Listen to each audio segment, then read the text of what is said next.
What's infuriating me today? I'm so glad that you asked. I'm going to answer a question with a question. Have you noticed anything funny about your phone bill recently? Because I noticed that Verizon decided to start charging me an extra $6 and some cents a month, even though they're not providing me with any more services than they were last month. That's an extra $80 a year. I decided to do a little research, and it turns out that in 2023, Verizon had 144 million customers. What does that mean? Well, that means that Verizon made a pretty penny at the tune of $11.5 billion if they decided to upcharge everyone the way they did me. That's right. They're earning an extra $11.5 billion for doing absolutely fucking nothing. And that's what's pissing me off today. Thank you. Goodbye. I'm not gonna lie to you, I recently received a message from T-Mobile saying that they're going to be increasing our bill by $2 per line per month. And I honestly don't even know why they're going to be increasing the bill. But Verizon says $6. So for all those Verizon wireless enthusiasts, I hope you can hear me now. Can you hear me now? Good. Can you hear me now? How do you build America's largest wireless network? Can you hear me now? Good. By never being satisfied.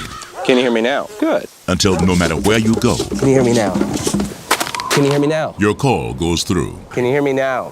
Lately, I've been seeing a ton of videos like this going viral on TikTok. Gen Z and all of those generations that can't see have just been weeping and complaining. Like, check this one out. I know I'm probably just being so dramatic and annoying, but this is my first job, like my first 9-to-5 job after college, and I'm in person, and I'm commuting in the city, and it takes me fucking forever to get there. There's no way I'm gonna be able to afford living in the city right now, so that's off the table. Like, fucking duh! If I was able to walk to work, and it'd be fine, but I'm not. So it literally takes me, like, I leave here, like, I get on the train at 7:30, and I don't get home till, like, 6:15 earliest, and then, like, I don't have time to do anything. I want to shower, eat my dinner, and go to sleep. I don't have time or energy to cook my dinner either. Like, I don't have energy to work out. Like, that's out the window. Like, I'm so upset.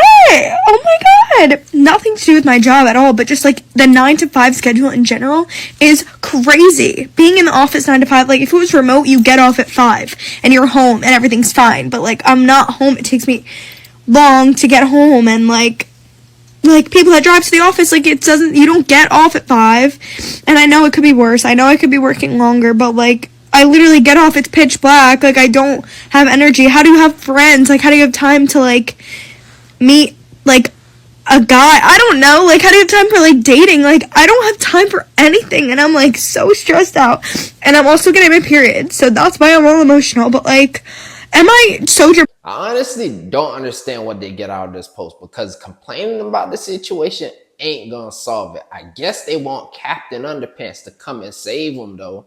These young girls are getting on the internet complaining about their situation, expecting people to feel sorry for them when they fail to understand that every generation is going to have a different situation. We have different problems that we have to solve. But if you're just blaming and complaining, then you become a victim to your circumstances. But if they would just put on their thinking cap and change the way they look at things, the things they look at will change. The problem isn't that the cost of goods and services are increasing over time. It's the fact that they're consumers of those products and services rather than producers. Because if they were producing those products and services, then they would have absolutely no reason to complain about the increase in the cost, because then they would be the ones benefiting in that situation. So once you wake up and smell the coffee, you'll realize that a job simply means that you're just over broke, and it isn't a pathway to prosperity. You see, in this game of life, either you're going to build your own dream or someone else will hire you to build theirs. So just go ahead and get in the game, stay in your lane, and learn how to maintain what you gain. And it's about that time. So if you have any questions, leave them in the comments below. If you like this video, give me a thumbs up, and don't forget to subscribe and click the bell so that you're notified every time I make a new post.